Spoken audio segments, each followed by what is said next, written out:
जब नारायण पृथ्वी पर अर्थात आंवले के वृक्ष पर बैठकर आंवला नौमी से साधना करते हुए नेत्र बंद कर देव उठनी एकादशी तक भगवान तब साधना से जब पहली बार उठकर चरण रखते हैं तो मेरे नारायण का पहला चरण भगवान कुबेर भंडारी अर्थात कुबेर स्वयं कुबेर देव भगवान हाथ में ले लेते और दूसरा चरण माता लक्ष्मी लेते।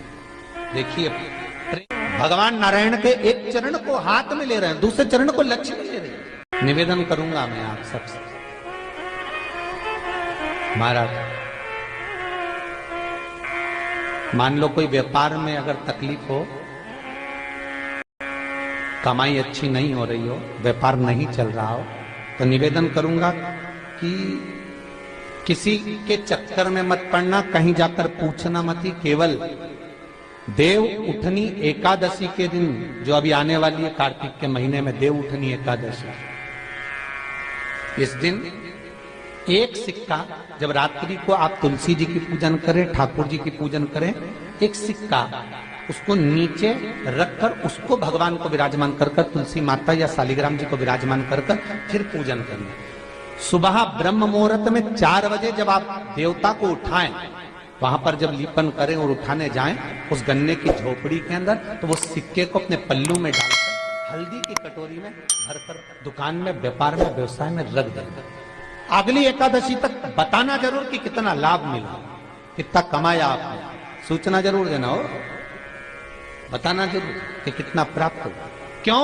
क्योंकि नारायण जब देव उठनी एकादशी पर उठते हैं, जब मेरे भगवान विष्णु अपना चरण नीचे रखते हैं, तो एक कुबेर और दूसरी स्वयं लक्ष्मी भगवान के चरण को अपने हाथों में झेल लेती है। तो जिस स्थान पर आप देवता को उठा रहे हो, जिस स्थान पर आप भगवान की आराधना कर रहे हो, जिस स्थान पर आप भगवान को जगाने का प्रयास कर रहे हो, वहां आप अगर लक्ष्मी को विराजमान कर देंगे तो नारायण का चरण। जितनी भी माताएं बैठी हैं, चाहे वो सासू माँ हो चाहे बहुएं हो, बेटियां भी कभी ना कभी बहू बनेंगी और आप भी कभी ना कभी सास बनेंगे, स्मरण रखें। कार्तिक महीने में 2 वस्त्र का विधान है, एक पीले कलर का वस्त्र और एक लाल कलर का वस्त्र। आज देवउठनी एकादशी है, ऐसी कोई माता नहीं होगी जो अपने घर में तुलसी जी का पूजन नहीं करे। घर की मां यदि आज देवउठनी एकादशी के दिन लाल वस्त्र, बैकुंठ, वैसे तो पचवीगन का महत्व बताया गया है स्कंद पुराण में, जो 5 दिन पीछे के होते हैं। आंवला नवमी से जो क्रम पचवीगन का चालू होता है पूर्णिमा तक, बैकुंठ चतुर्दशी के क्रम तक, उसका जो महत्व, इन 5 दिनों की महत्वता वैसे स्कंद पुराण में कही गई है, पर आप समझें उसको।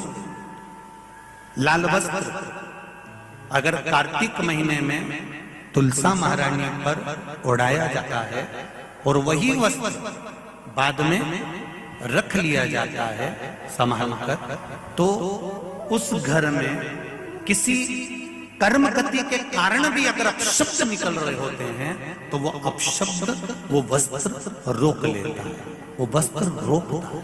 कौन सा वस्त्र? लाल वस्त्र, पीला वस्त्र। इन 5 दिन में अगर तुलसा महारानी को चढ़ाया जाता है और उसको रखा जाता है, तो जिस नारी के गर्भ से संतान नहीं भी हो रही होती है, उसके कक्ष में अगर वो वस्त्र कुछ दिन तक रखा रहता है, तो ये निश्चित आती है कि गर्भ ठहरता जरूर है। ये पीले वस्त्र की और लाल वस्त्र की महत्वता कार्तिक महीने